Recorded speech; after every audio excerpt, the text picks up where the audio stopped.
नमस्कार दोस्तों, आज इस वीडियो में हम लोग एनसीईआरटी हिस्ट्री की किताब का स्टडी करेंगे फॉर स्टैंडर्ड 12 12वीं क्लास के लिए। आपको 12वीं कक्षा के लिए एनसीईआरटी हिस्ट्री की बुक का स्टडी है ये, भू राजस्व प्रणाली। ठीक है, तो ये आपको चैप्टर यहाँ से टॉपिक पढ़ना है, भू राजस्व प्रणाली। हम लोग आगे बढ़ते हैं।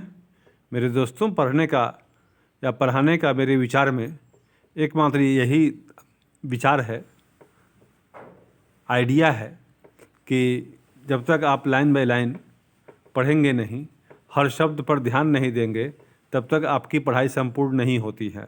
आज आपको तड़क भड़क वाले बहुत सारे वीडियो मिलते हैं, लेकिन कहीं ना कहीं पढ़ाई का केवल एक ही अर्थ है कि जो भी किताब में लिखा है उसकी जानकारी आपको होनी चाहिए, और उसके लिए एक ही तरीका है कि आप लाइन बाय लाइन पढ़िए, हर शब्द पर ध्यान दीजिए। जब हर कुछ याद हो जाएगा, सारा शब्द, सारा टॉपिक, सारा कॉन्सेप्ट आपकी समझ में आ गया, तो पढ़ाई आपकी हो गई। चाहे आप किसी बड़े टीचर से पढ़ते हों या किसी साधारण टीचर से, एम आपका वही होना चाहिए कि आपकी पढ़ाई संपूर्ण हो, जो कॉन्सेप्ट है वो आपकी समझ में आवे। तो फिर यहाँ से बढ़ते हैं कि भू राजस्व प्रणाली। जमीन से मिलने वाला राजस्व मुगल साम्राज्य की आर्थिक बुनियाद थी। इस कारण से कृषि उत्पादन पर नियंत्रण रखने के लिए और तेजी से फैलते साम्राज्य के तमाम इलाकों में राजस्व आकलन व वसूली के लिए यह जरूरी था कि राज्य एक प्रशासनिक तंत्र खड़ा करे। दीवान, जिसके दफ्तर पर पूरे राज्य की वित्तीय व्यवस्था के देखरेख की जिम्मेदारी थी, इस तंत्र में शामिल था। इस तरह हिसाब रखने वाले और राजस्व अधिकारी खेती की दुनिया में दाखिल हुए और कृषि संबंधों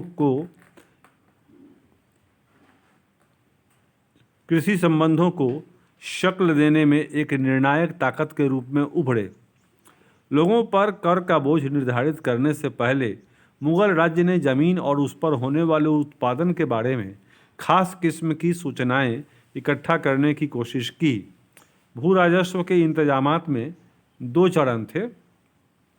पहला था टैक्स का फिक्सेशन, टैक्स को फिक्स करना था, जो कर था उसका निर्धारण करना था।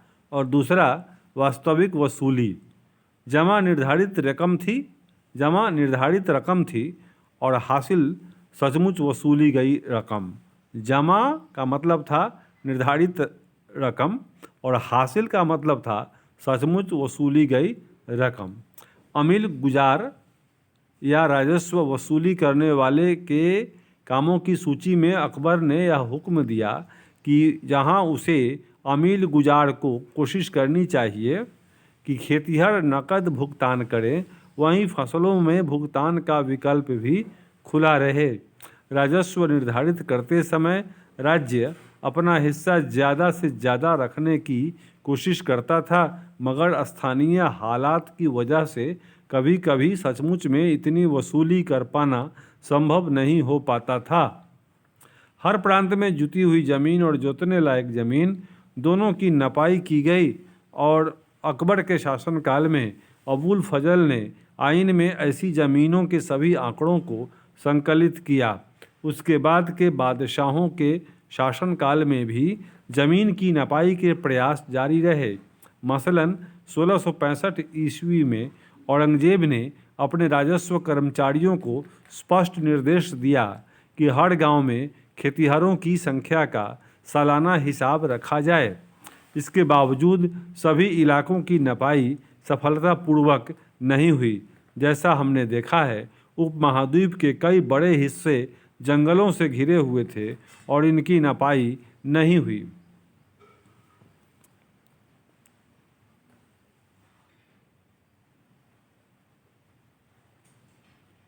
चांदी का बहाव। मुगल साम्राज्य एशिया के उन बड़े साम्राज्यों में एक था जो 16वीं व 17वीं सदी में सत्ता और संसाधनों पर अपनी पकड़ मजबूत बनाने में कामयाब रहे। ये साम्राज्य थे मिंग, चाइना में सफावी, ईरान में और ऑटोमन तुर्की में। इन साम्राज्यों की राजनीतिक स्थिरता ने चीन से लेकर भूमध्य सागर तक जमीनी व्यापार का जीवंत जाल बिछाने में मदद की। खोजी यात्राओं से और नई दुनिया के खुलने से यूरोप के साथ एशिया के, खासकर भारत के व्यापार में भारी विस्तार हुआ। इस वजह से भारत के समुद्र पार व्यापार में एक ओर भौगोलिक विविधता आई तो दूसरी ओर कई नई वस्तुओं का व्यापार भी शुरू हो गया। लगातार बढ़ते व्यापार के साथ भारत से निर्यात होने वाली वस्तुओं का भुगतान करने के लिए एशिया में भारी मात्रा में चांदी आई। इस चांदी का एक बड़ा हिस्सा भारत की तरफ खिंच गया। यह भारत के लिए अच्छा था क्योंकि यहाँ चांदी के प्राकृतिक संसाधन नहीं थे। नतीजतन 16वीं से 18वीं सदी के बीच भारत में धातु मुद्रा, खासकर चांदी के रुपयों की उपलब्धि में अच्छी स्थिरता बनी रही। इसके साथ ही एक तरफ तो अर्थव्यवस्था में मुद्रा संचार और सिक्कों की ढलाई में अभूतपूर्व विस्तार हुआ, दूसरी तरफ मुगल राज्य को नकदी कर उगाहने में आसानी हुई। इटली के एक मुसाफिर जोवान्नी कारेडी, जो लगभग 1690 ईस्वी में भारत से होकर गुजरा था, ने इस बात का बड़ा सजीव चित्र पेश किया है कि किस तरह चांदी तमाम दुनिया से होकर भारत पहुंचती थी। उसी से हमें यह भी पता चलता है कि 17वीं सदी के भारत में बड़ी अद्भुत मात्रा में नकद और वस्तुओं का आदान प्रदान हो रहा था।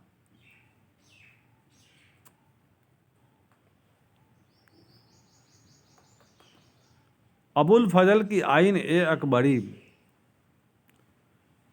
बड़ी आंकड़ों के वर्गीकरण के एक बहुत बड़े ऐतिहासिक और प्रशासनिक परियोजना का नतीजा थी। आइन एक बड़ी आंकड़ों के वर्गीकरण के एक बहुत बड़े ऐतिहासिक और प्रशासनिक परियोजना का नतीजा थी, जिसका जिम्मा बादशाह अकबर के हुक्म पर अबुल फजल ने उठाया था। अकबर के शासन के 42वें वर्ष 1598 ईस्वी में 5 संशोधनों के बाद इसे पूरा किया गया। आइन इतिहास लिखने के एक ऐसे बृहत्तर परियोजना का हिस्सा थी जिसकी पहल अकबर ने की थी। इस परियोजना का परिणाम था कि अकबरनामा, जिसे 3 जिल्दों में रचा गया, पहली 2 जिल्दों ने ऐतिहासिक दास्तान पेश की। इन हिस्सों पर हम अध्याय 9 में ज़्यादा करीबी नज़र डालेंगे। तीसरी जिल्द आइन एक बड़ी को शाही नियम कानून के सारांश और साम्राज्य के एक राजपत्र की सूरत में संकलित किया गया था। आइन कई मसलों पर विस्तार से चर्चा करती है। दरबार, प्रशासन और सेना का संगठन, राजस्व के स्रोत और अकबरी साम्राज्य के प्रांतों का भूगोल और लोगों के इतिहास, साहित्यिक, सांस्कृतिक व धार्मिक रिवाज, अकबर की सरकार के तमाम विभागों और प्रांतों के बारे में विस्तार से जानकारी देने के अलावा आइन इन सूबों के बारे में पेचीदे और आंकड़ेबद्ध सूचनाएं बड़ी बारीकी के साथ देती है। इन सूचनाओं को इकट्ठा करके उन्हें सिलसिलेवार तरीके से संकलित करना एक महत्वपूर्ण शाही कवायद थी। इसने बादशाह को साम्राज्य के तमाम इलाकों में प्रचलित रिवाजों और पेशों की जानकारी दी।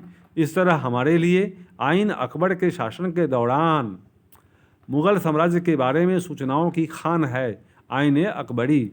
फिर भी यह ध्यान रखना महत्वपूर्ण है कि आइन का नज़रिया क्षेत्रों के बारे में केंद्र का नज़रिया है, या यूँ कहें कि समाज के शीर्ष से देखी हुई समाज की तस्वीर। आइन 5 भागों का संकलन है, जिसके पहले 3 भाग प्रशासन का विवरण देते हैं। मंजिल आबादी के नाम से पहली किताब शाही घर परिवार और उसके रख रखाव से ताल्लुक़ रखती है।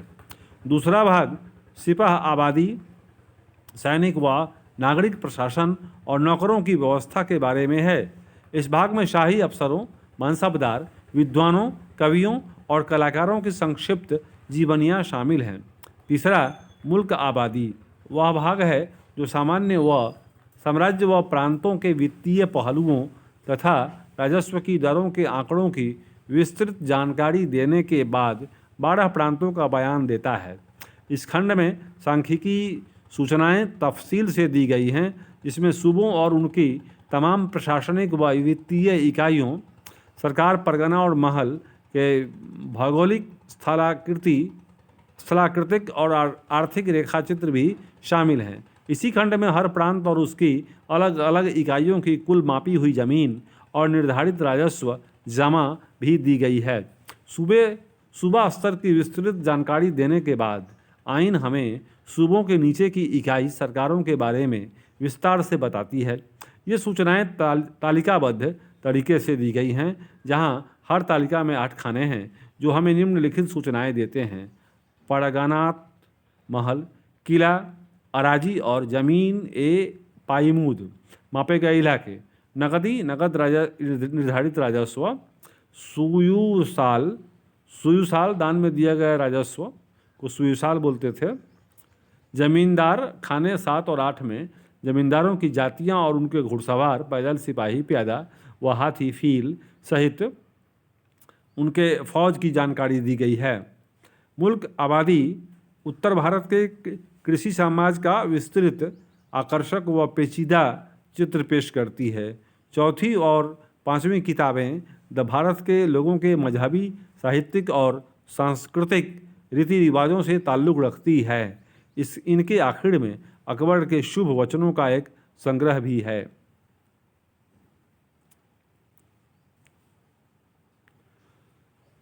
हालांकि बादशाह अकबर के शासन की सहूलियत के लिए आइन को आधिकारिक तौर पर विस्तृत सूचनाएं जमा करने के लिए प्रायोजित किया गया था, फिर भी यह किताब आधिकारिक दस्तावेजों की महज नकल से कहीं बढ़कर थी। हम जानते हैं कि इसकी पांडुलिपि को लेखक द्वारा 5 बार संशोधित किया गया।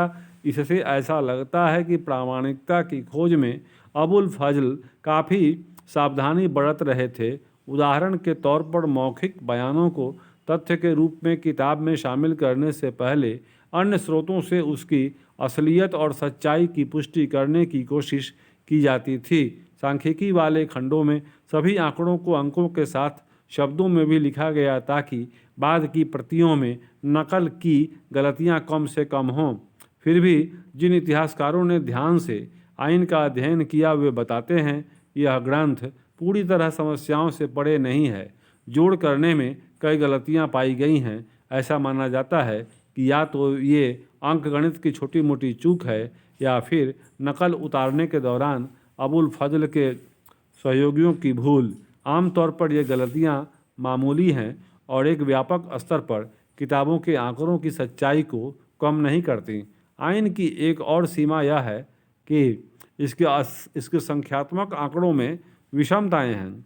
सभी सूबों से आंकड़े एक ही शक्ल में नहीं एकत्रित किए गए। मसलन जहां कई सूबों के लिए जमींदारों की जाति के मुतलिक विस्तृत सूचनाएं संकलित की गईं, वहीं बंगाल और उड़ीसा के लिए ऐसी सूचनाएं मौजूद नहीं हैं। इसी तरह जहां सूबों के लिए किए गए राजकोषीय आंकड़े बड़ी तफसील से दिए गए हैं, वहीं उन्हीं इलाकों से कीमतों और मजदूरी जैसे इतने ही महत्वपूर्ण मापदंड इतने अच्छे से दर्ज नहीं हैं। कीमतों और मजदूरी की दरों की जो विस्तृत सूची आइन में दी गई है वह साम्राज्य की राजधानी आगरा या उसके इर्द गिर्द के इलाकों से ली गई है। जाहिर है कि देश के बाकी हिस्सों के लिए इन आंकड़ों की प्रासंगिकता सीमित है। इन सीमाओं के बावजूद आइन अपने समय के लिए एक असामान्य व अनोखा दस्तावेज है।